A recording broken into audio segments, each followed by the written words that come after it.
وہ عمر بن الخطاب جن کے بارے میں حضور نے فرمایا کہ لو کان بعدی نبی لکان عمر، میرے بعد کوئی نبی ہوتا تو عمر ہوتے۔ روٹی کپڑا اور مکان کوئی کافرانہ نعرہ نہیں تھا، یہ افراد کا بنیادی حق ہے، اور تاریخ انسانی میں پہلی مرتبہ عمر فاروق نے اس حق کا بیان کیا۔ اگر دجلہ اور فرات کے کنارے ایک کتا بھی بھوکا مر گیا تو عمر قیامت کے دن ذمہ دار ہوگا۔ کون مارکس ہے، کیا پدی اور کیا پتی کا شوربہ، کون کوئی جدید تصورات دینے والے ہوں گے؟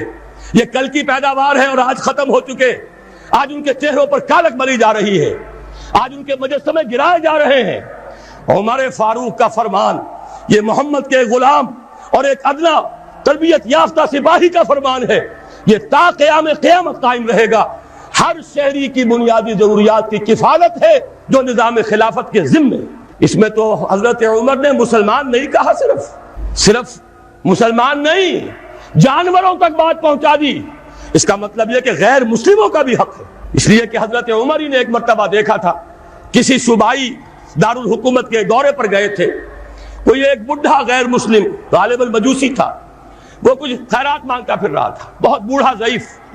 وہاں کے عامل سے حضرت عمر نے پوچھا یہ کیا معاملہ ہے، یہ خیرات مانگنے پر کیوں مجبور ہو گیا؟ تو انہوں نے کہا غریب ہے اور اس کے پاس کوئی ذریعہ نہیں ہے۔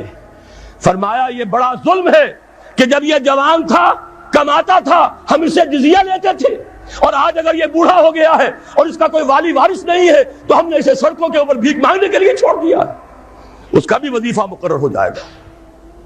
یہ ذمہ داری، یہ کفالت عامہ ہر شہری کے لیے